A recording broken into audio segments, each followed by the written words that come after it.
Welcome. I'm Debra at Eden Garden Center and Florist in Waukene, Kansas, and this is a DIY flower time tutorial.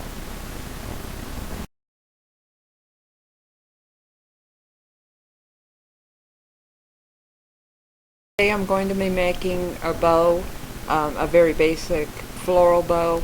It's very versatile. It can be used for many different applications. I'll make one with the center loop and without the center loop. And then we'll also use wired ribbon and satin ribbon. The first ribbon that I'm going to use is a number 3 satin ribbon. Satin ribbon normally has a shiny part on one side and a little bit more matte finish on the other side. So you'll take the end of this ribbon and you're going to fold it over.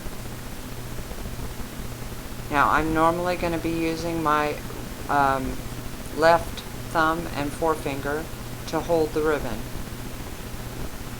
You do one twist, half twist, and you're just turning it over one time. So this is what it looks like. And I hold that with my thumb and forefinger.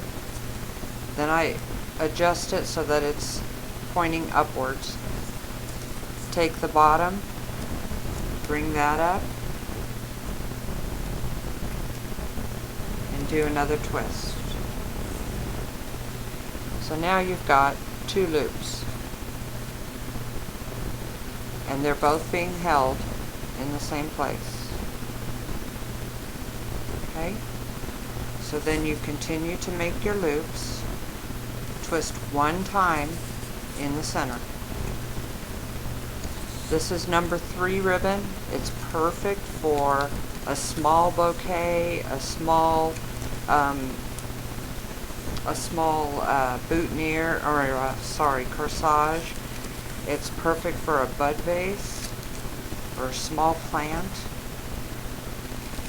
You can use wire, floral wire, to attach the ribbon to, or attach the bow to something, or you can use a wooden pick that has a wire on it. So this time I am going to be doing 7 loops on each side. I like to stay with odd numbers. It's kind of a flower thing. Okay, so I've got 7 loops on the top and 7 loops on the bottom. You always end on the opposite side that you started so that you have an even number. So I'm going to go ahead and cut that and cut a length of ribbon for the tail. When I start my tail, I do a full twist around so that it ends up with satin on both sides. And then I lay that on top of all the other bends that I have in the ribbon, fish it around to the bottom,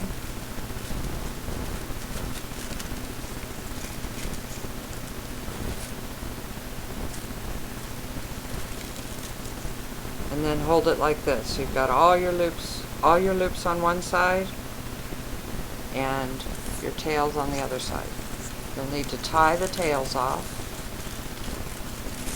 It's not always easy to get this tied tightly, but once you get to a certain point, then you can let go and just tighten it and then make a knot. So you've got just a mass of loops right now. Then you go ahead and separate them, rearrange them so that they look like a nice pretty bow.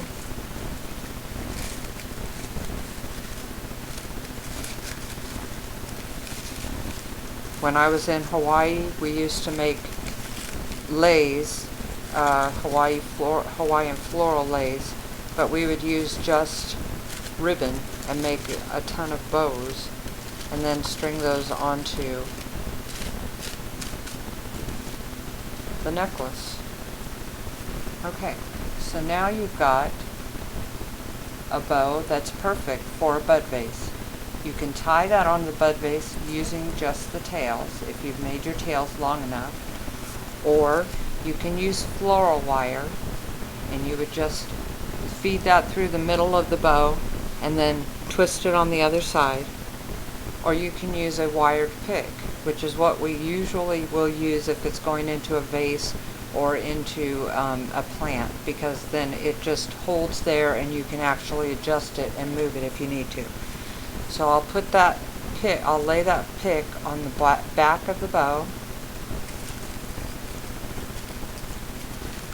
feed it over the bow through the center,